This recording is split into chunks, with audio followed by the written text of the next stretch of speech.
ಶ್ರೀ ಗುರುಭ್ಯೋ ನಮಃ. ಹರಿಕಥಾಮೃತಸಾರದ 127ನೇ ಭಾಗವನ್ನು ಇವತ್ತು ನಾವು ಶ್ರವಣ ಮಾಡಬೇಕು.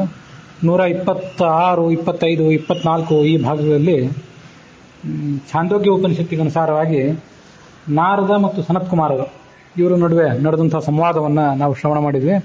ಅಲ್ಲಿ ಉಷಾದೇವಿಯಿಂದ ಆರಂಭ ಮಾಡಿಕೊಂಡು ಮುಖ್ಯ ಪ್ರಾಣನವರೆಗೆ ಏನೊಂದು ತಾರತಮ್ಯ ಕ್ರಮ ಇದೆ ಅದನ್ನು ಉಪನಿಷತ್ತಿಗೆ ಅನುಸಾರವಾಗಿ ನಾವು ಚಿಂತನೆ ಮಾಡಿದ್ವಿ. ತಾರತಮ್ಯವನ್ನು ನೋಡಿದಂತಾಯಿತು ಮತ್ತು ಆಯಾ ದೇವತೆಗಳಿಗೆ ಯಾವ ಥರದ ಮಹತ್ವ ಇದೆ ಅಂತ ಅನ್ನೋದನ್ನು ಕೂಡ ನೋಡಿದಂತಾಯಿತು. ಇವತ್ತು ಈ 33ನೇ ಶ್ಲೋಕವನ್ನು, ಇದೇ ಸಂಧಿಯ 33ನೇ ಶ್ಲೋಕವನ್ನು ನೋಡೋದಕ್ಕಿಂತ ಮೊದಲು ಕಳೆದ 1-2-3 ಪದ್ಯಗಳಲ್ಲಿ 1-2-3 ತಿದ್ದುಪಡಿಗಳಾಗಬೇಕಾಗಿತ್ತು. ಆ ತಿದ್ದುಪಡಿಗಳನ್ನು ಹೇಳಿ ಆ ಮುಂದಿನ ಪದ್ಯವನ್ನು ಹೇಳ್ತೇನೆ. ಇದೇ 21ನೇ ಆವೇಶಾವತಾರ ಸಂಧಿಯ 28ನೇ ಪದ್ಯದಲ್ಲಿ ವಿಭಾವಸು ಸುತ ಅಂತ ಹೀಗಿದೆ.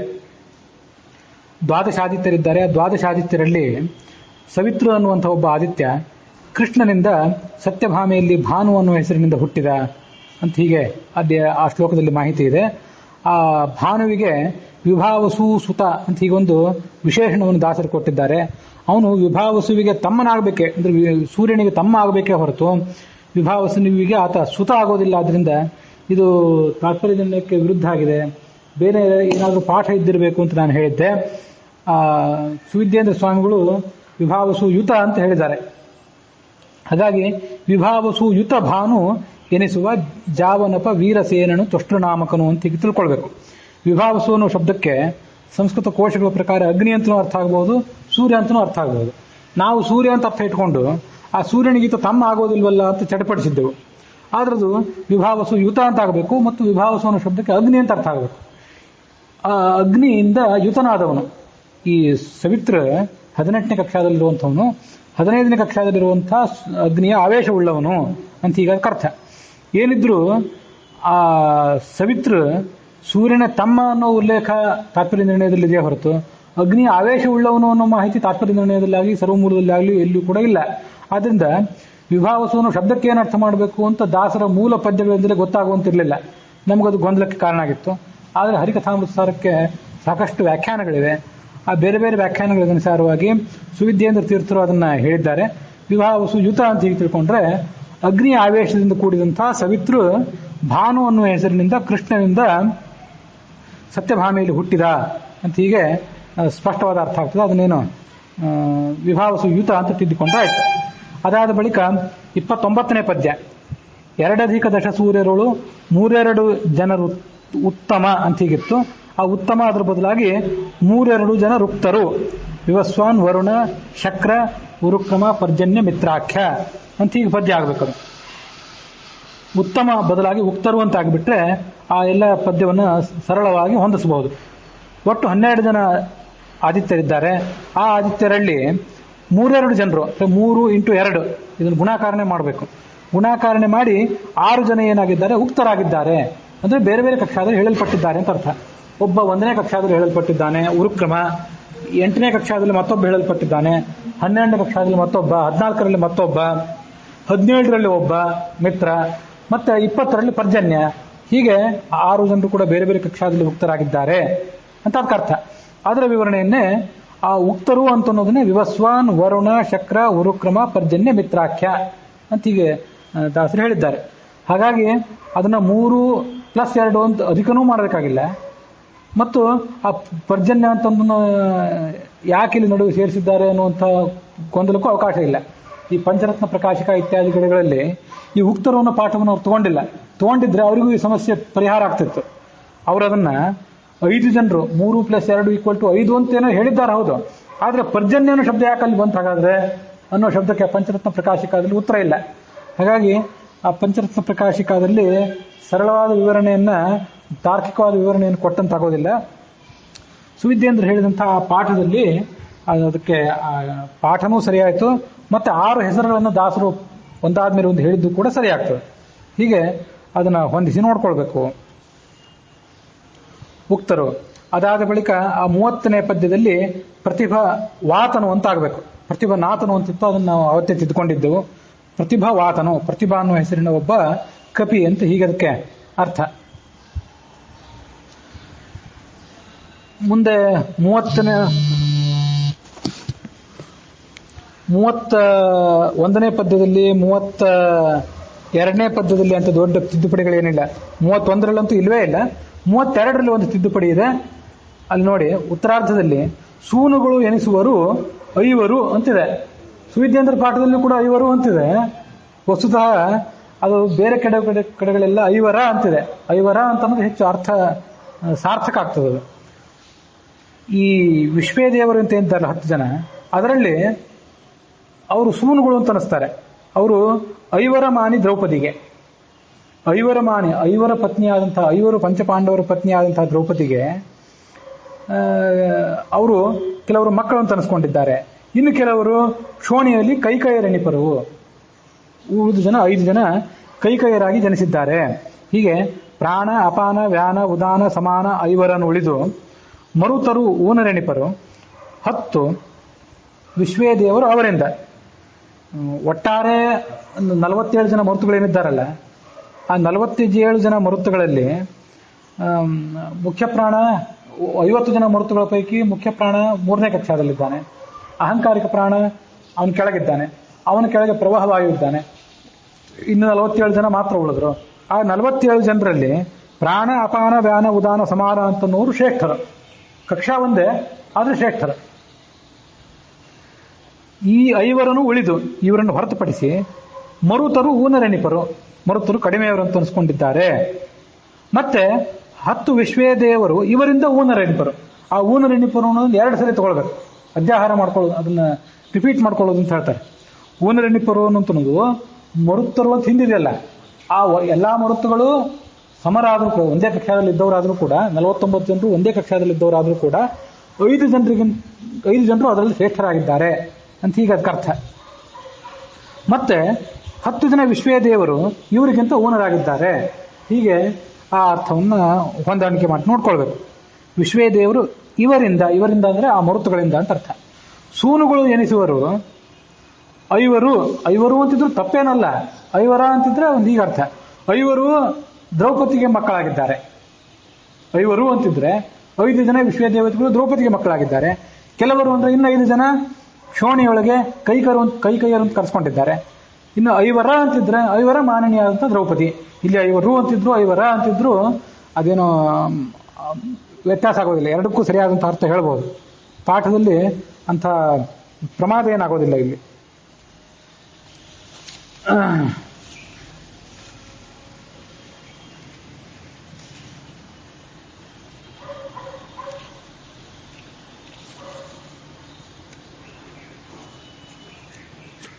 ಮರುತ್ತುಗಳಲ್ಲಿಯೂ ಕೂಡ ನಾನಾ ಥರದ ಪಾಠಗಳನ್ನ ಎಲ್ಲ ಕಡೆ ಪಠನ ಮಾಡ್ತಾರೆ. ಆ ಎಲ್ಲ ಪಾಠಗಳಿಗೆ ಹೊಂದಾಣಿಕೆ ಇಲ್ಲ. ಒಂದೊಂದು ಕಡೆ ಒಂದೊಂದು ರೀತಿಯಾದ ಪಾಠಗಳನ್ನ ನಾವು ನೋಡ್ತೇವೆ. ಇದು 18ನೇ ಕಕ್ಷಾದ ವಿವರಣೆ ಆಯಿತು. 19ನೇ ಕಕ್ಷಾದಲ್ಲಿ ಪ್ರಧಾನ ವಾಯುವಿನ, ಅದು ಮುಖ್ಯ ಪ್ರಾಣನ ಪುತ್ರನಾದಂಥ ಮರೀಚಿ ಒಬ್ಬ ಇದ್ದಾನೆ. ಆಮೇಲೆ ಪ್ರಧಾನಾಗ್ನಿಯ ಮಗನಾದಂಥ ಭೂತಾಗ್ನಿ ಅಂತ ಒಬ್ಬ ಇದ್ದಾನೆ, ಅವನಿಗೆ ಪಾವಕ ಅಂತ ಹೆಸರು. ಆಮೇಲೆ ಇಂದ್ರನ ಮಕ್ಕಳಾದಂಥ ಜಯಂತ, ಯಜ್ಞ, ಶಂಭು ಅಂತನವರಿದ್ದಾರೆ. ದೈತ್ಯಗುರು ಶುಕ್ರಾಚಾರ್ಯ ಇದ್ದಾನೆ. ಅದು ಇಲ್ಲಿ ಬರಲಿಲ್ಲ, ಸುಮ್ಮನೆ ನಾನು ಅನುಸಂಧಾನಕ್ಕಾಗಿ ಹೇಳಿದೆ. ಆಮೇಲೆ ಶುಕ್ರನ ಸಹೋದರನಾದಂಥ ಚ್ಯವನ ಇದ್ದಾನೆ.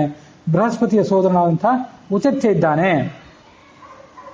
ಮತ್ತೆ ಚತುಸ್ತನರು ಅಂತಿದ್ದಾರೆ. ಸನತ್ ಕುಮಾರ, ಸನತ್ ಸುಜಾತ, ಸನಂದನ ಮತ್ತು ಸನಾತನ ಅಂತೇಳಿ ಎಲ್ಲರ ಶಬ್ದಗಳು ಕೂಡ ಸನ ಅಂತ ಪ್ರಾರಂಭ ಆಗೋದ್ರಿಂದ ಅವ್ರನ್ನ ಚತುಸ್ತನರು ಅಂತ ಕರೀತಾರೆ. ಅದರಲ್ಲಿ ಸನತ್ ಕುಮಾರ ಒಬ್ಬ 8ನೇ ಕಕ್ಷಾದಲ್ಲಿ ಹೋಳಿದ್ರೆ ಉಳಿದ 4 ಜನ ಇಲ್ಲಿ ಸೇರಿದ್ದಾರೆ.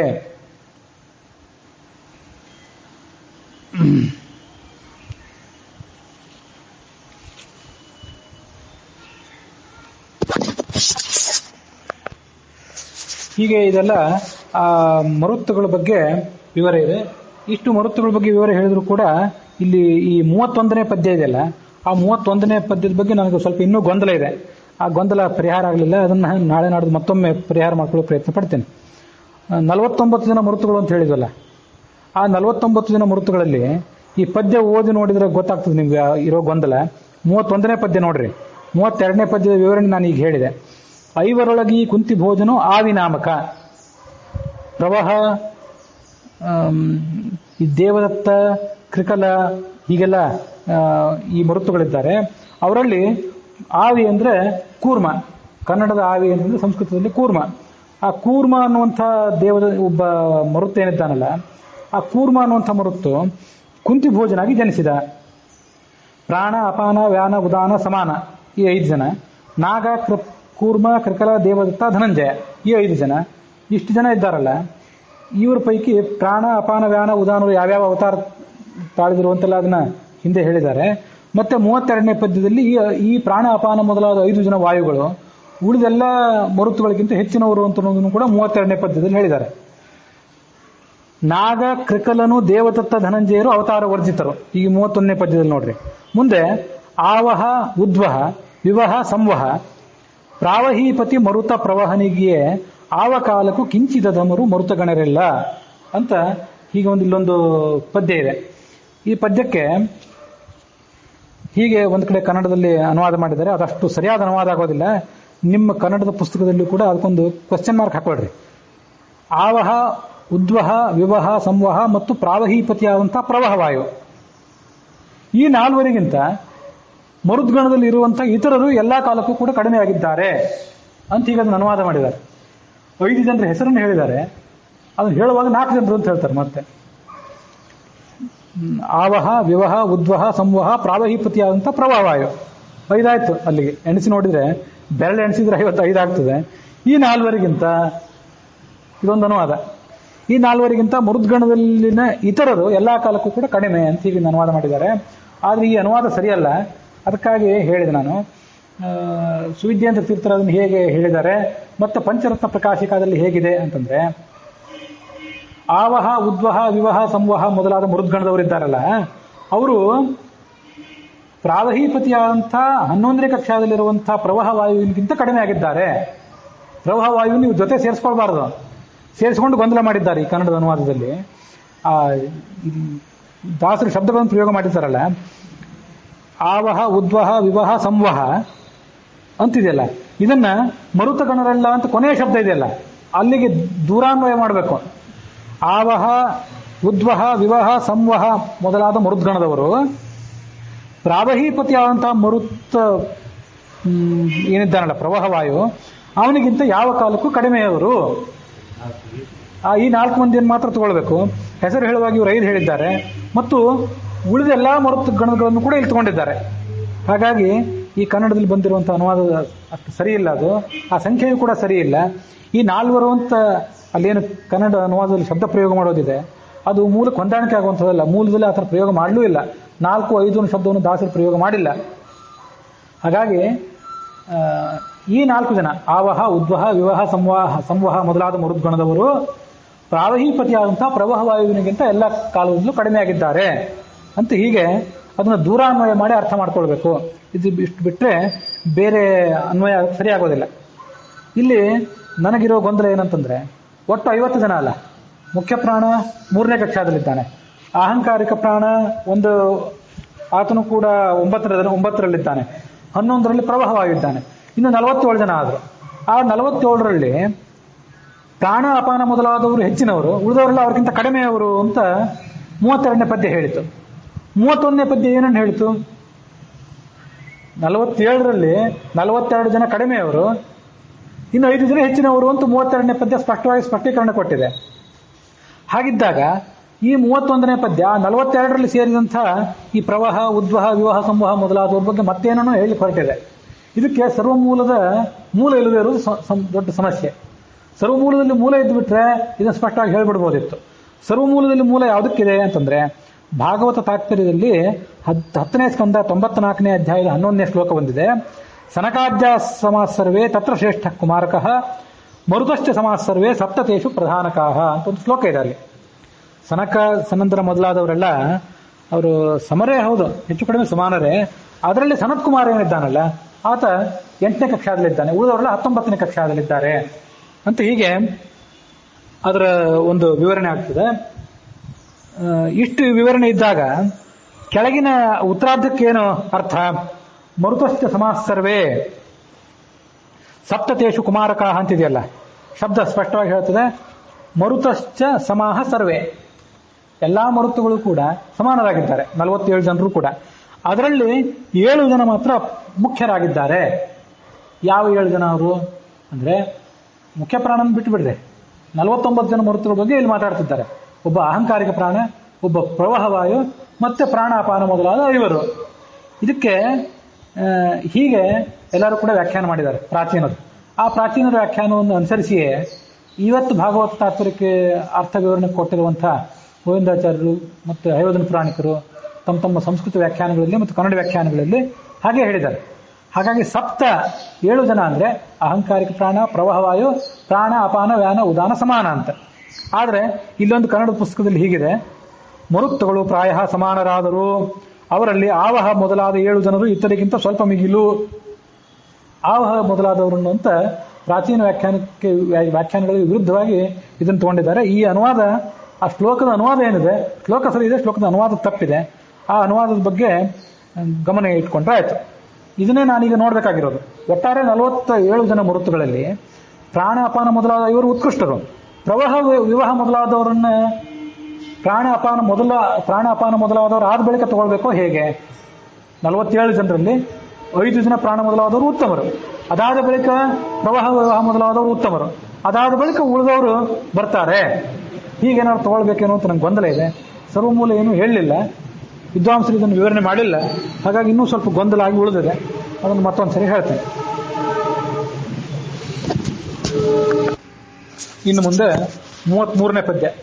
ಇಲ್ಲಿ ತನಕ ಹೇಳಿದ ಪದ್ಯಗಳೆಲ್ಲ ಒಂದ್ಸರಿ ವಿವರಣೆ ಮಾಡಿ ಮತ್ತೆ ಅದ್ರ ಬಗ್ಗೆ ಸ್ಪಷ್ಟೀಕರಣ ಕೊಟ್ಟದ್ದಾಯಿತು. ಇನ್ನು ನೀವು ಹೊಸದಾಗಿ ನೋಡ್ಬೇಕಾದ ಪದ್ಯ ಅಂದ್ರೆ ಈ 33ನೇ ಪದ್ಯ. ಅದು ಒಟ್ಟಾರೆ ಪದ್ಯಗಳಲ್ಲಿ 642ನೇ ಪದ್ಯ. ಪ್ರತಿವಿಂಧ್ಯ ಶ್ರುತಸೋಮ ಶ್ರುತಕೀರುತಿ ಶತಾನೇಕ ಶ್ರುತಕರ್ಮರು ದ್ರೌಪದಿ ಕುವರರು ಇವರೊಳಗೆ ಅಭಿತಾಮ್ರ ಪ್ರಮುಖ ಚಿತ್ರರಥನು ಗೋಪ ಕಿಶೋರ ಬಲರೆಂಬ ಅತುಳ ರೈಗಂಧರ್ವರಿಂದಲೇ ಯುತರು ಧರ್ಮ ವೃಕೋದರಾದಿಜರೆಂದು ಕರೆಸುವರು. 5 ಜನ ವಿಶ್ವದೇವತೆಗಳು ಇವಳಿಗೆ ದ್ರೌಪದಿಗೆ ಮಕ್ಕಳಾಗಿ ಹುಟ್ಟಿದ್ರು ಅಂತ ನಾವು ಕೇಳಿದ್ವಲ್ಲ. ಅವ್ರ ಹೆಸರುಗಳೇನು ಅದನ್ನ ಇಲ್ಲಿ ಹೇಳ್ತಾರೆ. ಪ್ರತಿವಿಂಧ್ಯ ಅಂತ ಒಂದು ಹೆಸರು, ಶ್ರುತಸೋಮ, ಶ್ರುತಕೀರ್ತಿ, ಶತಾನೀಕ ಮತ್ತು ಶ್ರುತಕರ್ಮ. ಇವರು ಧರ್ಮರಾಜ, ಭೀಮಸೇನ, ಅರ್ಜುನ ಮೊದಲಾದವರಿಂದ ಕ್ರಮವಾಗಿ ಹುಟ್ಟಿದವರು.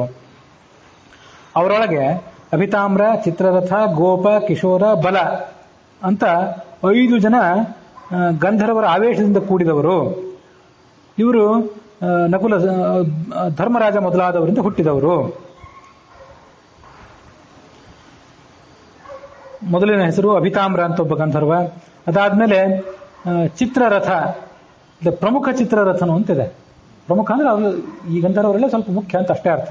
ಪ್ರಮುಖ ಅನ್ನೋದು ಅವನ ಹೆಸರಿಗೆ ಸೇರಿದ್ದಲ್ಲ. ಗೋಪ, ಕಿಶೋರ ಮತ್ತು ಬಲ ಉಳಿದೆಲ್ಲ ಹೆಸರುಗಳು ಸಮಾನವಾಗಿವೆ. ಪ್ರಮುಖ ಅಂತ ಹೆಸರು ಯಾಕೆ ಸೇರಿಸ್ತಾರೆ? ಆತ ಶ್ರೇಷ್ಠ ಅಂತ ತೋರಿಸೋದು ಒಂದು ಉದ್ದೇಶ, ಛಂದಸ್ ಹೊಂದಾಣಿಕೆ ಆಗೋದು ಇನ್ನೊಂದು ಉದ್ದೇಶ. ಬಲರೆಂಬ ಅತುಳ ಐಗಂಧರ್ವರು, ಅತುಳರು ಅಂದ್ರೆ ಮಹಾಪರಾಕ್ರಮಿಗಳು. ಐಗಂಧರ್ವರು ಅಂದ್ರೆ 5 ಜನ ಗಂಧರ್ವರು. ಈ 5 ಜನ ಗಂಧರ್ವರಿಂದ ಯುತರಾಗಿದ್ದಾರೆ, ಅವರ ಆವೇಶ ಪಡ್ಕೊಂಡಿದ್ದಾರೆ ಅಂತ ಹೀಗತ್ತ ಅರ್ಥ. ಇನ್ನು 5 ಜನ ವಿಶ್ವದೇವತೆಗಳಿದ್ದಾರೆ. ಅವ್ರು ನಾನು ಈಗಾಗಲೇ ಹೇಳಿದಂತೆ ಕೈಕೈಯರಾಗಿ ಜನಿಸಿದರು. ಈ ವಿಶ್ವದೇವತೆಗಳ ಬಗ್ಗೆ ಸ್ವಲ್ಪ ನೋಡಬೇಕು. ಈ ಪುರೂರವ, ಆರ್ದ್ರವ, ಧುರಿ, ಲೋಚನ, ಕ್ರತು, ದಕ್ಷ, ಸತ್ಯ, ವಸು, ಕಾಮ ಮತ್ತು ಕಾಲ, ಹೀಗೆ 5 ಗುಂಪುಗಳು. ಅವರೆಲ್ಲರೂ ಕೂಡ ಒಂದೊಂದು ರೀತಿಯಾದ ಶ್ರಾದ್ದಕ್ಕೆ ನಿಯಾಮಕರಾಗಿದ್ದಾರೆ. ಪುರೂರವಾರ್ಧವ ಸಂಜ್ಞಕಾನಾಂ ವಿಷಯ ದೇವಾನಾಂ ಅಂತೇವೆ ನಾವು ಶ್ರಾದ್ದ ಮಾಡುವಾಗ. ಅವರು ಪಾರ್ವಣ ಶ್ರಾದ್ದಕ್ಕೆ ನಿಯಾಮಕರಾಗಿದ್ದಾರೆ. ಮುಂದೆ ಧುರಿಲೋಚನ, ಅವರಿಬ್ಬರು ಕೂಡ ಸಂಕಲ್ಪ ಶ್ರಾದ್ದಕ್ಕೆ ನಿಯಾಮಕರಾಗಿದ್ದಾರೆ. ಕ್ರತು, ದಕ್ಷ ಇವರಿಬ್ಬರು ಕೂಡ ಮಾಸಿಕ ಶ್ರಾದ್ದಕ್ಕೆ, ಒಬ್ಬ ವ್ಯಕ್ತಿ ತೀರ್ಕೊಂಡ ಮೇಲೆ ಅವನ ಮಕ್ಕಳು ಪ್ರತಿ ತಿಂಗಳು ಮಾಡ್ತಾರಲ್ಲ, ಅದು ಮಾಸಿಕ ಶ್ರಾದ್ದ. ಸತ್ಯ ಮತ್ತು ವಸು ಅನ್ನೋರಿದ್ದಾರೆ ನಾಂದಿ ಶ್ರಾದ್ದಕ್ಕೆ, ಉಪನಯನ ಮಾಡುವಾಗ ಮತ್ತು ವಿವಾಹ ಮಾಡುವಾಗ ನಾಂದಿ ಶ್ರಾದ್ದ ಅಂತ ಮಾಡ್ತಾರಲ್ಲ, ಅದು ಒಂದು ಶ್ರಾದ್ದನೆ. ನಾಂದಿ ಸಮಾರಾಧನೆ ಅಂತಾರೆ. ಶ್ರಾದ್ದ ಅಂದ್ಬಿಟ್ರೆ ಕೆಲವರಿಗೆ ಗಾಬರೆ, ವಸ್ತುತಃ ಅದು ಶ್ರಾದ್ದನೆ. ಅವರು ನಾಂದಿ ಶ್ರಾದ್ದಕ್ಕೆ ನಿಯಾಮಕರು. ಕಾಮ ಮತ್ತು ಕಾಲರು ಅಂತಿದ್ದಾರೆ, ಪ್ರೇತ ಶ್ರಾದ್ದಕ್ಕೆ ಅವರು ನಿಯಾಮಕರಾಗಿದ್ದಾರೆ. ಈ ಎಲ್ಲ ಪ್ರೇತ ಶ್ರಾದ್ದ, ಕಾಲ ಶ್ರಾದ್ದ ಇದ್ರ ಬಗ್ಗೆ ಒಂದು ಸಾಧಾರಣವಾದ ವಿವರಣೆ ಹೇಳಿದೆ ನಾನು. ಪ್ರಾಯ ಪ್ರೇತ ಶ್ರಾದ್ದ ಅಂತಂದ್ರೆ 10ನೇ ದಿವಸ ಎಲ್ಲ ಮಾಡ್ತಾರಲ್ಲ, ಅಥವಾ 5-6 ದಿವಸ ಎಲ್ಲ ಮಾಡ್ತಾರಲ್ಲ, ಅದೇ ಅದ್ರ ಬಗ್ಗೆ ವಿವರಣೆ ಅದು. ಇದು ಈ 10 ಜನ ವಿಶ್ವದೇವತೆಗಳ ಒಂದು ವಿವರಣೆ. ಆಕಸ್ಮಿಕವಾಗಿ ಬಂತು ಇವತ್ತು. ಇವತ್ತು ನಾನು ನಮ್ಮ ತಂದೆ, ಅಜ್ಜ, ಮುತ್ತಜ್ಜ, ತಾಯಿಯ ತಂದೆ, ತಾಯಿಯ ಅಜ್ಜ, ಮುತ್ತಜ್ಜ ಅವ್ರು ಪಕ್ಷ ಮಾಡಿದೆ. ಪಕ್ಷ ಮಾಡಿದ ದಿವಸ ಆ ವಿಶ್ವದೇವತೆಗಳು ಯಾವ್ಯಾವ ನಿಯಮಕರು ಅನ್ನೋದನ್ನು ಕೂಡ ಒಂದು ಸಾಂದರ್ಭಿಕವಾಗಿ ಆಕಸ್ಮಿಕವಾಗಿ ಹೇಳಿದಂತಾಯ್ತು. ಇಲ್ಲೇದು ನಿನ್ನೆ ಮೊನ್ನೆ ಯಾವತ್ತೂ ಹೇಳಿ ಮುಗಿಸ್ತಿದ್ದು, ಆದರೆ ನಿನ್ನೆ ಮೊನ್ನೆ ನಮಗೆ ಹೇಳಿಕ್ಕೆ ಬೇರೆ ಯಾವುದೋ ವಿಷಯ ಇತ್ತು, ಹಾಗಾಗಿ ಇವತ್ತೇ ಇದನ್ನು ಹೇಳಿದಂತಾಯ್ತು. ನನಗೆ ಇನ್ನೊಂದು ಸಂಶಯ ಇದೆ ಇಲ್ಲಿ. ದುರಿಲೋಚನ ಇವರಿಬ್ರು ಸಂಕಲ್ಪ ಶ್ರಾದ್ದಕ್ಕೆ ನಿಯಾಮಕರು ಅಂತ ಬಂತಲ್ಲ. ಸಂಕಲ್ಪ ಶ್ರಾದ್ದ ವಸ್ತುತಃ ಅಶಾಸ್ತ್ರೀಯ. ಸಂಕಲ್ಪ ಶ್ರಾದ್ದ ಮಾಡಬಾರ್ದು, ಇವೆಲ್ಲ ಮಾಡ್ತಾರೆ ಈಗ. ಆದರೆ ಸಂಕಲ್ಪ ಶ್ರಾದ್ದ ಅಂತ ಅನ್ನೋದು ಅಶಾಸ್ತ್ರೀಯ. ಪೂರ್ಣ ಪಿಂಡ ಪ್ರಧಾನದ ಶ್ರಾದ್ದವೇ ಮಾಡಬೇಕು. ಸಂಕಲ್ಪ ಶ್ರಾದ್ದ ಅನ್ನೋದೇ ಒಂದು ಅಶಾಸ್ತ್ರೀಯ ಅಂದಮೇಲೆ ಅದಕ್ಕೆ ಇವ್ರು ಹೇಗೆ ನಿಯಾಮಕರಾಗ್ತಾರೆ ಅಂತ ನನಗೊಂದು ಸಂಶಯ ಇದೆ. ಅದನ್ನ ಯಾರು ಪುರೋಹಿತರು ಕೇಳಿದ್ರೆ ಗೊತ್ತಾಗ್ತದೆ. ಆದ್ರೆ ಇಲ್ಲೆಲ್ಲ ಸಮಸ್ಯೆ ಏನಂದ್ರೆ ಒಂದೊಂದು ಸಣ್ಣ ಸಣ್ಣ ಅಂಶವನ್ನು ಕೇಳಲಿಕ್ಕೂ ಕೂಡ ಅದನ್ನ ಹೇಳಲಿಕ್ಕೆ ಒಂದೇ ನಿಮಿಷ, ಕೇಳಲಿಕ್ಕೆ ಮಾತ್ರ ತುಂಬ ಹೊತ್ತಾಗ್ತದೆ. ಹಾಗಾಗಿ ಕೆಲವು ಸಂಶಯಗಳು ನನಗೆ ಉಳಿದಿರ್ತವೆ. ಅದನ್ನು ಮತ್ತೆ ನಾನು ಪರಿಹಾರ ಮಾಡ್ಕೊಳ್ತೇನೆ. ಮತ್ತೆ ಯಾರು ವಿದ್ವಾಂಸರನ್ನ ಮತ್ತೆ ವಿದ್ವಾಂಸರು ಆಗಿ ಪುರೋಹಿತರು ಆದವ್ರನ್ನ ಕೇಳಿ ಅದ್ರ ಬಗ್ಗೆ ಸ್ಪಷ್ಟೀಕರಣ ತಗೊಂಡು ಹೇಳ್ತೇನೆ ಮತ್ತೊಂದು ದಿವಸ. ಮುಂದೆ 34ನೇ ಪದ್ಯ. ವಿವಿಧ ಮೈಂದರು ನಕುಲ ಸಹದೇವ ವಿಭು ತ್ರಿಶಿಖಾಶ್ವಿನಿಗಳು ಇವರೊಳು ದಿವಿಪನಾವೇಶ ವಿಹುದೆಂದಿಗೂ ದ್ಯಾವಾ ಪೃಥ್ವಿ ಋಭು ಪವನ ಸುತ ವಿಶ್ವಕ್ಸೇನ ಉಮಾಕುವರ ವಿಘ್ನಪ ಧನಪ ಮೊದಲಾದವರು ಮಿತ್ರಗೆ ಕಿಂಚಿದಾಧಮರೆನಿಸಿಕೊಳ್ಳುತ್ತಿಹರು.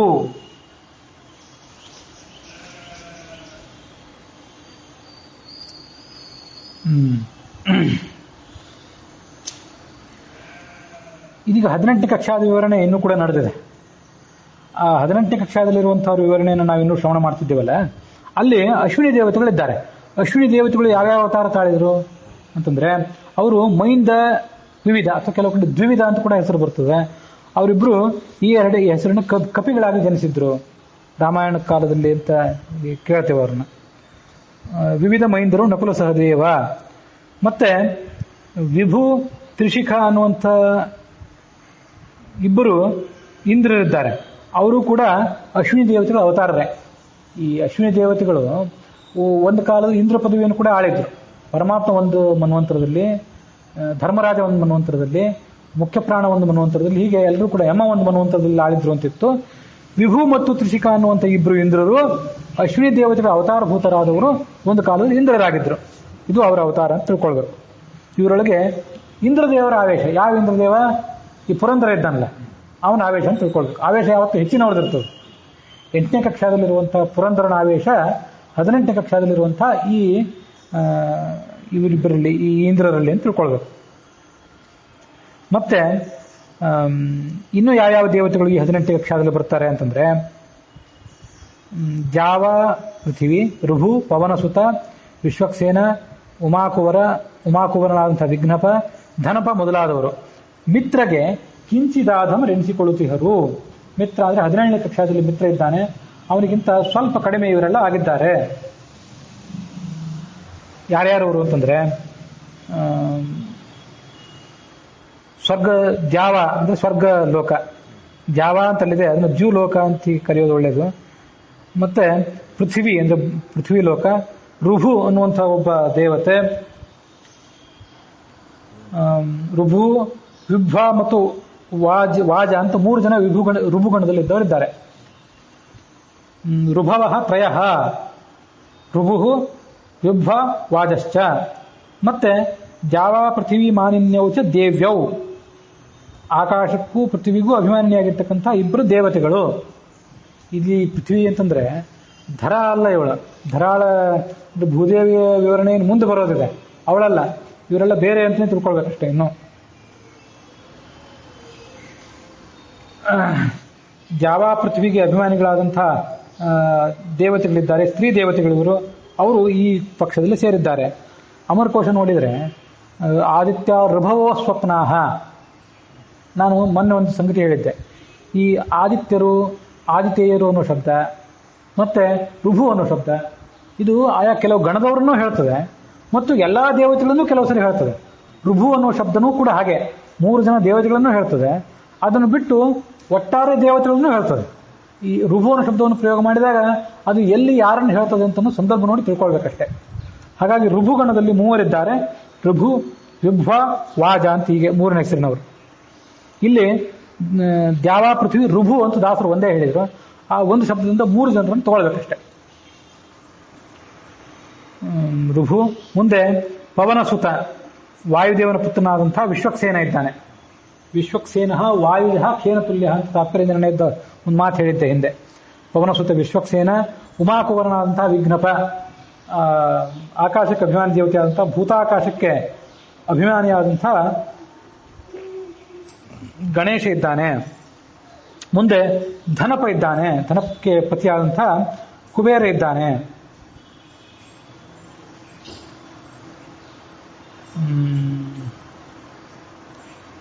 ವಿಶ್ವೇ ದೇವತೆಗಳು ಕೂಡ ನಾನು ಈ ಒಂದು 5 ನಿಮಿಷದ ಹಿಂದೆ ಸಂಶಯ ವ್ಯಕ್ತಪಡಿದೆ, ವಿಶ್ವೇ ದೇವತೆಗಳು ಯಾವ ಕಕ್ಷಾದಲ್ಲಿ ಸೇರ್ತಾರೆ ಅಂತ. ಅವರು ಕೂಡ ಇಲ್ಲೇ ಸೇರ್ತಾರೆ.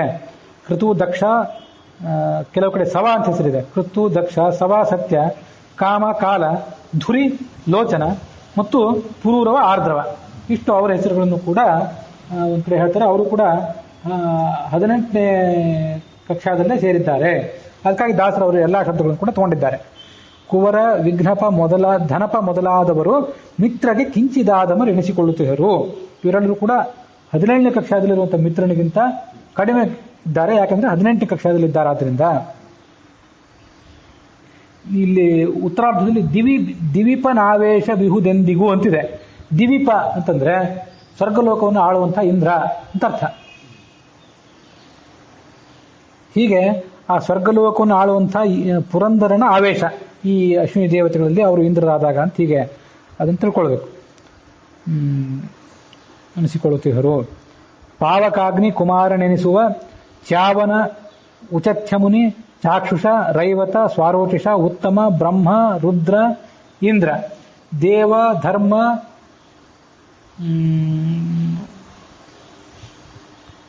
ದೇವಧರ್ಮ. ಅಲ್ಲಿ ನಿಮ್ಮ ಪದ್ಯದಲ್ಲಿ ಏನಿದ್ರು ದೇವಧರ್ಮ ಮನು ಅಂತಿದೆ, ಹೇಗಿದೆ ನೋಡ್ರಿ 35ನೇ ಪದ್ಯ. ದೇವಧರ್ಮ ಮನು ಅಂತ ಆಗ್ಬೇಕು ಅಂತ ನಾನು ಅನಿಸಿಕೆ. ಪಾಠ ಶುದ್ಧಿ ಸ್ವಲ್ಪ ನೋಡಿಕೊಂಡು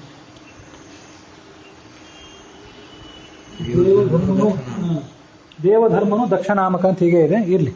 ದೇವಧರ್ಮನು ದಕ್ಷನಾಮಕ ಸಾವರಣಿ ಶಶಿಬಿಂದು ಪೃಥು ಪ್ರಿಯವೃತನು ಮಾಂಧಾತ ಗಯನು ಕಕುತ್ಸ್ಥ ದೌಷ್ಯಂತಿ. ಇನ್ನ 18ನೇ ಕಕ್ಷಾದಲ್ಲಿ ನೆಲ್ಲವನ್ನು ಕೂಡ ದಾಟಿ 19ನೇ ಕಕ್ಷಕ್ಕೆ ದಾಸರು ಪ್ರವೇಶ ಮಾಡಿದ್ದಾರೆ. ಈಗ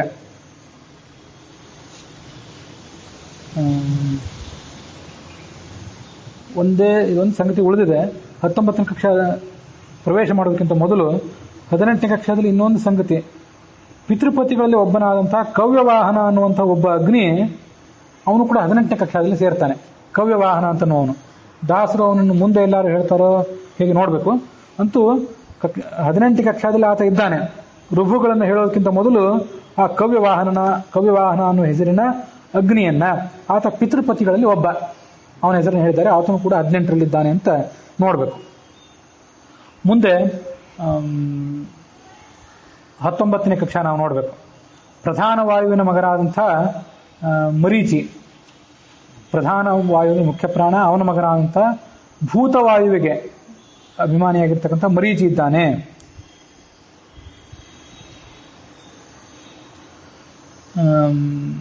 ಮತ್ತೆ ಪ್ರಧಾನ ಅಗ್ನಿ 15ನೇ ಕಕ್ಷಾದಲ್ಲಿ ಏನಿದ್ದಾನೆ ಅವನ ಮಗನಾದಂಥ ಪಾವಕ ಅನ್ನುವನಿದ್ದಾನೆ. ಪಾದಕ್ಕೆ ಅಭಿಮಾನಿ ದೇವತೆಗಳಾದಂತಹ ಇಂದ್ರಪುತ್ರರಾದಂತಹ ಯಜ್ಞ, ಇಂದ್ರಪುತ್ರರಾದಂತಹ ಜಯಂತ, ಅವನಿಗೆ ಯಜ್ಞ ಅಂತ ಕೂಡ ಹೆಸರಿದೆ, ಮತ್ತು ಶಂಭು ಅಂತ ಕೂಡ ಹೆಸರಿದೆ. ಇದು ಸಂಗತಿ ಹಿಂದೆ ಹರಿಕತಾಮೃತಸಾರದಲ್ಲಿ ಬಂದಿತ್ತು. ಪಾದಮಾನಿ ಜಯಂತ ಅಂತ ಒಂದು ಪದ್ಯನೇ ಬಂದಿತ್ತು. ಹಾಗಾಗಿ ಪಾದಕ್ಕೆ ಅಭಿಮಾನಿಯಾದಂತಹ ಜಯಂತ ಮತ್ತೆ ಇನ್ನೊಂದು ಪಾದಕ ಅಭಿಮಾನಿಯಾದಂತಹ ಶಂಭು, ಇವರಿಬ್ರು ಇಂದ್ರನ ಮಕ್ಕಳು. ಇವರಿಬ್ರು ಕೂಡ ಇದೇ 19ನೇ ಕಕ್ಷಾದಲ್ಲಿ ಬರ್ತಾರೆ. ಇಲ್ಲಿ ನೋಡ್ರಿ, ಪಾವಕಾಗ್ನಿ ಕುಮಾರ ನೆನೆಸುವ ಅಂತ ಹೀಗೆ ಇಲ್ಲಿ ಬಂದಿದೆ. ಪಾವಕ ಅನ್ನುವಂಥ ಒಬ್ಬ ಅಗ್ನಿಯ ಪುತ್ರ, ಅದಕ್ಕೆ ಅರ್ಥ ಅದು. ಪಾವಕ ಅಗ್ನಿಕುಮಾರ ನೆನೆಸುವ, ಅಗ್ನಿಯ ಮಗ ಅಂತ ಕರೆಸ್ಕೊಂಡಿದ್ದಾನೆ. ಅದಾದ ಬಳಿಕ ಚ್ಯವನ ಅನ್ನೋ ಹೆಸರು ಬಂತು.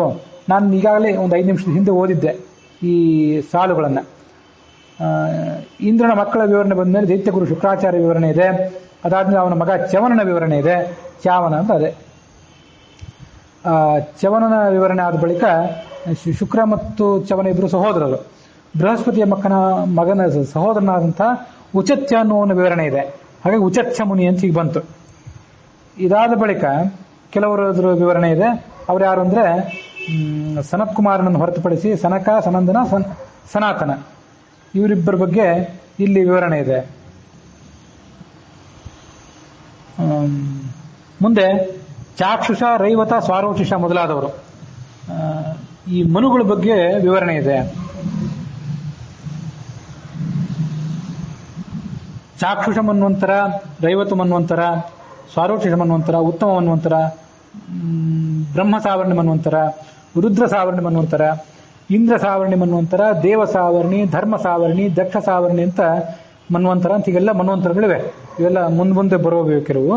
ಈಗ 7ನೇದಾದಂಥ ವಯೋಸುತ ಮನ್ವಂತರ ನಡೆದು ಹೋಗಿದೆ. ಅದರಲ್ಲಿ ಮೊದಲನೆಯದು ಚಾಕ್ಷುಷ ಮನ್ವಂತರದಿಂದ ಪ್ರಾರಂಭ. ಯುಗ ಪ್ರಾರಂಭ ಆಗುವುದು ಚಾಕ್ಷುಷ ಮನ್ವಂತರದಿಂದ. ಅದರಲ್ಲಿ ಈ 14 ಜನ ಮನುಗಳಲ್ಲಿ ಕೆಲವರು ಮೇಲಿನ ಕಕ್ಷಾದಲ್ಲಿದ್ದಾರೆ. ಸ್ವಯಂಭುವ ಮನ್ವಂತರ ಮತ್ತು ವೈವಸ್ವತ ಮನ್ವಂತರ. ವೈವಸ್ವತ ಇವೆರಡೂ ಮನ್ವಂತರಕ್ಕೆ ಅಭಿಮಾನಿಗಳಾದಂತಹ ಸ್ವಯಂಭುವ ಮನು ಮತ್ತು ವೈವಸ್ವತ ಮನುಗಳು ಇವರಿಬ್ಬರು ಕೂಡ ಮೇಲಿನ ಕಕ್ಷಾದಲ್ಲಿದ್ದಾರೆ. ಮತ್ತೊಂದು ತಾಪಸ ಮನ್ವಂತರ ಅಂತಿದೆ.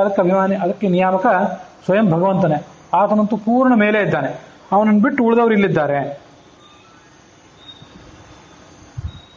ಸ್ವಾರೋಚಿಷ ಮೊದಲಾದ ಏಕಾದಶ ಮನುಗಳು ಇಲ್ಲಿದ್ದಾರೆ. ಈ 19ನೇ ಕಕ್ಷಾದಲ್ಲಿದ್ದಾರೆ. ಅವರು ನಾನು ಈ ಹೆಸರು ಹೇಳಿದಂತೆ ಚಾಕ್ಷುಷ, ರೈವತ, ಸ್ವಾರೋಚಿಷ, ಉತ್ತಮ, ಬ್ರಹ್ಮ ಸಾವರಣಿ, ರುದ್ರ ಸಾವರಣಿ ಇತ್ಯಾದಿಗಳು ಮೊದಲಾದಂಥ 11 ಜನ ಮನುಗಳು ಈ ಕಕ್ಷಾದಲ್ಲಿ ಪಠಿತರಾಗಿದ್ದಾರೆ. ಮೊದಲನೇ ಒಂದು ಸ್ವಯಂಭುವ ಮನ್ವಂತರದಲ್ಲಿ ಯಜ್ಞ ಅನ್ನುವಂಥ ವಿಷ್ಣುವೇ ಇಂದ್ರನಾಗಿದ್ದ. ಮುಂದೆ ಸ್ವಾರೋಚಿಷ ಮನ್ವಂತರಕ್ಕೆ ರೋಚನ ಅನ್ನುವಂಥ ವಾಯುವೇ ಇಂದ್ರನಾಗಿದ್ದ. ಮತ್ತು 3 ಮತ್ತು 4ಗಳಲ್ಲಿ ಸತ್ಯಜಿತ್ ಅನ್ನುವ ಹೆಸರಿನ ಒಬ್ಬ ಯಮಧರ್ಮನೇ ಇಂದ್ರನಾಗಿದ್ದ.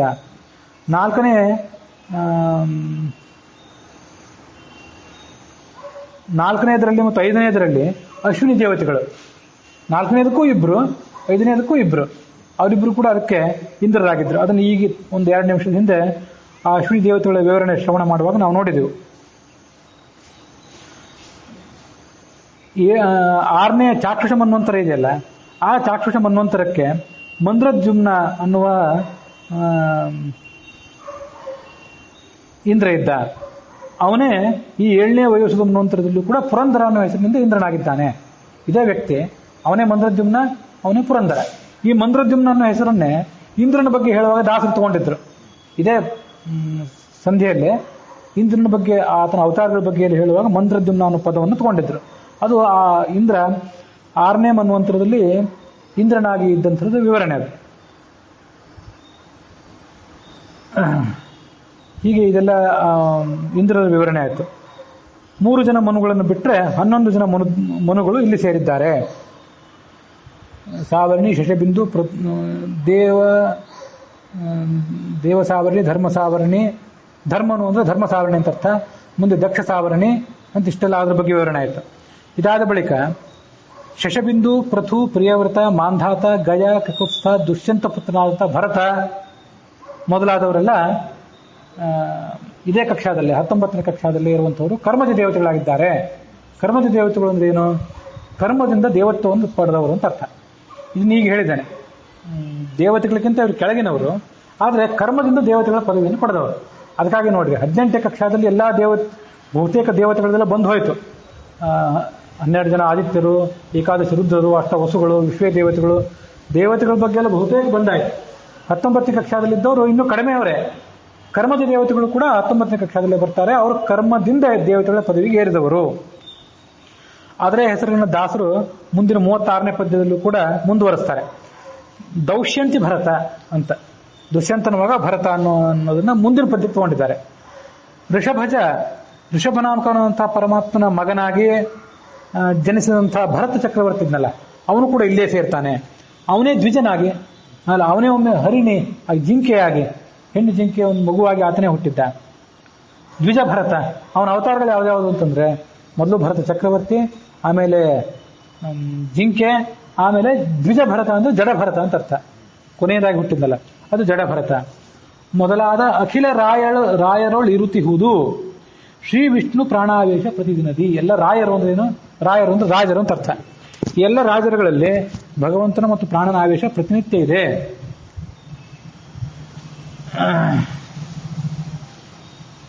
ಇದರಲ್ಲಿ ಇದೇ 18ನೇ ಕಕ್ಷಾದಲ್ಲಿ ದಾಸರು ಜಡಭರತನ ತನಕ ಹೇಳಿದರು. ವಸ್ತುತಃ ಇನ್ನು ಮುಂದೆ ಇರುವ ಶಬ್ದಗಳು ಯಾವ್ಯಾವು ಅಂತಂದ್ರೆ ಪೃಥು, ಕಾರ್ತವೀರ್ಯ, ಶಶಬಿಂದು, ಪ್ರಿಯವೃತ, ಉತ್ತಾನಪಾದ, ಮಾಂಧಾತ, ಗಯ, ಕಕುತ್ಸ್ಥ, ನಹುಷ, ಅಂಬರೀಷ, ಮರುತ್ತ, ಹರಿಶ್ಚಂದ, ಪ್ರಹ್ಲಾದ. ಆತನು ಕೂಡ ಇದೇ ಕಕ್ಷಾದಲ್ಲಿ ಇದ್ದಾನೆ. ವಸ್ತುತಃ ಕರ್ಮಜ ದೇವತೆ ಅವನು. ಆ ಒಂದು ದಾಸರ ರಾಘವೇಂದ್ರ ಸ್ವಾಮಿ ಕುರಿತು ಹಾಡಿದ ಒಂದು ಪದ್ಯ ಇದೆ ನೋಡ್ರಿ, ತುಂಗಾ ತೀರದಿ ನಿಂತ ಸುಯತಿ ವರಣ್ಯಾರೆ ಅಂತ. ಕರ್ಮಂಜೀವರ ಅಂತ ಒಂದು ಶಬ್ದ ಪ್ರಯೋಗ ಮಾಡ್ತಾರಲ್ಲ ದಾಸರು. ಆ ಶಬ್ದ ನನಗೆ ಸರಿಯಾಗಿ ತಲೆಯಲ್ಲಿ ಬರ್ತಿಲ್ಲ ಈಗ. ಅಂತೂ ಆ ಶಬ್ದ ಏನನ್ನು ಹೇಳ್ತದಂದ್ರೆ ಕರ್ಮದ ದೇವತೆಗಳಲ್ಲಿ ಇರುವಂತಹ ಒಬ್ಬ ಶ್ರೇಷ್ಠನಾದ ರಾಜನೇ ಅಂತ ಅರ್ಥ. ಅದಕ್ಕೆ ಕರ್ಮಂದೀವರ ಅಂತ ಹೀಗಿರೋ ಒಂದು ಶಬ್ದ ಇದೆ ನೋಡ್ರಿ, ಅದನ್ನ ಆಮೇಲೆ ನೋಡ್ಕೊಂಡ್ರೆ ಗೊತ್ತಾಗ್ತದೆ.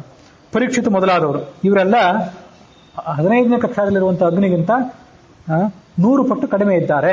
ಇವಿಷ್ಟೆಲ್ಲ ರಾಜರು.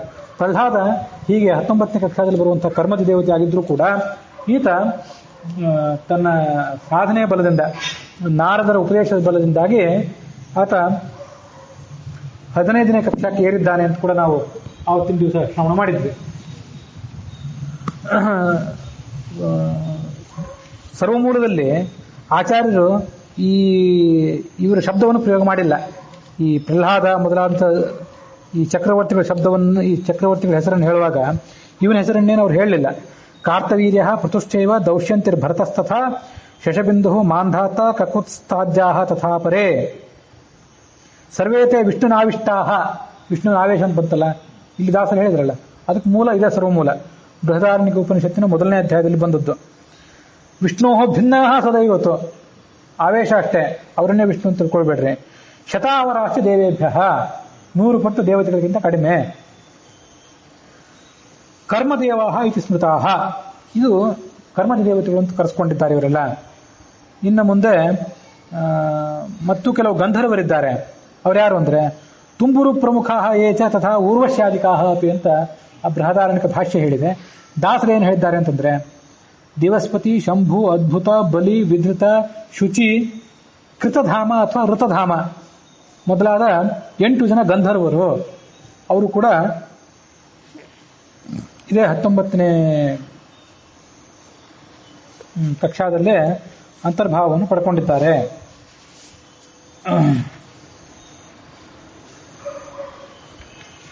ಪ್ರಧಾನರಾದಂಥ ಗಂಧರ್ವರು ಅಂತ ಹೀಗೆ ಹೇಳ್ಬೇಕು ಅವ್ರನ್ನ. ಇವರಲ್ಲದೆ ವಿಷ್ಣುವಿನ 8 ಜನ ದ್ವಾರಪಾಲಕರು, ಜಯ, ವಿಜಯ, ಚಂಡ, ಪ್ರಚಂಡ, ಅವರು ಎಲ್ಲ ಈ 19ರಲ್ಲಿದ್ದಾರೆ. 8 ಜನ ಪ್ರಧಾನ ಗಂಧರ್ವರಿದ್ದಾರೆ, 8 ಜನ ಪ್ರಧಾನ ಅಪ್ಸರೆಯರಿದ್ದಾರೆ. ಅದನ್ನು ದಾಸರು ಮುಂದಿನ ಪದ್ಯದಲ್ಲಿ ಹೇಳ್ತಾರೆ. ನಾವು ಇದೇ ಪದ್ಯಕ್ಕೆ ಮುಗಿಸೋಣ. ವಿಶ್ವಕರ್ಮ ಇದ್ದಾನೆ, ಚಿತ್ರಗುಪ್ತ ಇದ್ದಾನೆ, ಸೂರ್ಯನ ಸಾರಥಿ ಅರುಣ ಇಲ್ಲಿದ್ದಾನೆ, ನಂದಿ, ಐರಾವತ, ಸುರಭಿ, ನೋಡ್ರಿ ಪ್ರಾಣಿಗಳಾಗಿ ದೇವತೆಗಳ ಸೇವೆ ಮಾಡೋರು ಇದ್ದಾರಲ್ಲ ಅವರೆಲ್ಲ ಇಲ್ಲಿದ್ದಾರೆ. ಕಲ್ಪವೃಕ್ಷ ಅದು ಇಲ್ಲೇ ಇದೆ. ಅಹೋರಾತ್ರ ದೇವತೆಗಳು, ಹಗಲು ರಾತ್ರಿಗಳ ಅಭಿಮಾನಿ ದೇವತೆಗಳು, ಹುಣ್ಣಿಮೆ ಅಮಾವಾಸ್ಯೆ ಅಭಿಮಾನಿ ದೇವತೆಗಳು, ಅಭಿಜಿತ್ ಮುಹೂರ್ತ, ವಿಷುವತ್ ಪುಣ್ಯಕಾಲಾದಿಗಳು ಬರ್ತಾವಲ್ಲ ಅದಕ್ಕೆ, ಔಷಧಿ ವನಸ್ಪತಿಗಳಿಗೆ ಅಭಿಮಾನಿ ದೇವತೆಗಳಾದವರು, ಹವಿಃ ಕಪಾಲಾದ್ಯ ಅಭಿಮಾನಿನಶ್ಚ, ಹವಿಸ್ಸು ಮತ್ತೆ ಯಜ್ಞದೊಳಗೆ ಮಣ್ಣಿನ ಗಡಿಗೆಯೊಳಗೆ ಅನ್ನವನ್ನು ಹಾಕಿ ಬೇಯಿಸ್ತಿದ್ರು, ಅದನ್ನು ಆಹುತಿ ಕೊಡ್ತಿದ್ರು. ಅದಕ್ಕೆಲ್ಲ ಅಭಿಮಾನಿ ದೇವತೆಗಳು ಕೂಡ ಇಲ್ಲಿ ಸೇರಿದ್ದಾರೆ ಅಂತ ತಿಳ್ಕೊಳ್ಬೇಕು.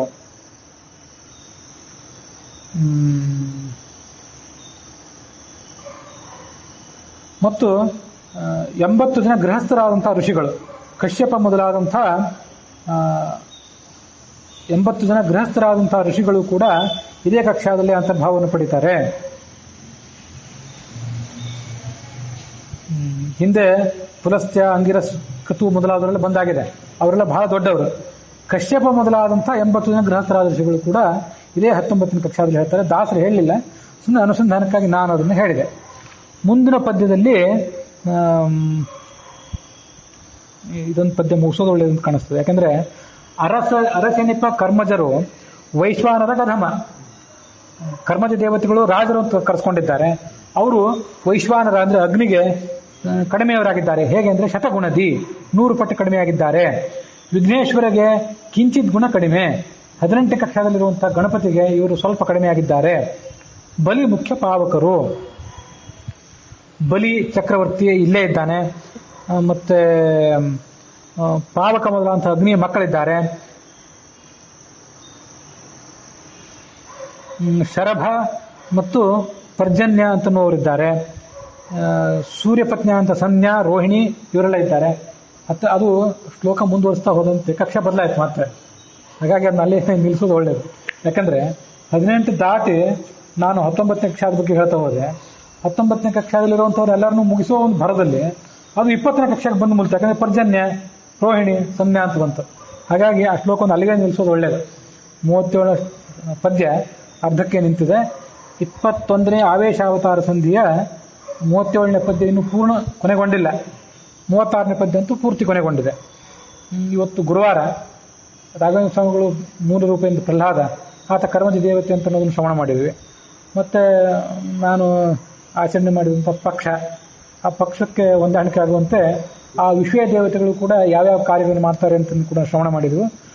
ಈ ಕಥಾಭಾಗ ಏನಿದೆ, ಕರ್ಮಜ ದೇವತೆಗಳು ಬಲಿಚಕ್ರವರ್ತಿ ಮೊದಲಾದವರು, ಪ್ರಹ್ಲಾದ ಮೊದಲಾದವರು ಅವರ ಅಂತರ್ಯಾಮಿ ಆಗಿರ್ತಕ್ಕಂಥ 19ನೇ ಕಕ್ಷಾದಲ್ಲಿರುವಂಥ ಇವರೆಲ್ಲರ ಅಂತರ್ಯಾಮಿ ಆದಂಥ 18ನೇ ಕಕ್ಷಾದಲ್ಲಿ ಇರುವಂತಹ ವಿಶ್ವೇ ದೇವತೆಗಳ ಅಂತರ್ಯಾಮಿ ಆಗಿರ್ತಕ್ಕಂಥ ಭಗವಂತ ಏನಿದ್ದಾನೆ ಅವನಿಗೆ ಇದು ಅರ್ಪಿತ ಆಗಲಿ ಅನ್ನುವಲ್ಲಿಗೆ ಈ ಭಾಗ ಸಮಾಪ್ತಿಯನ್ನು ಕಂಡಿದೆ.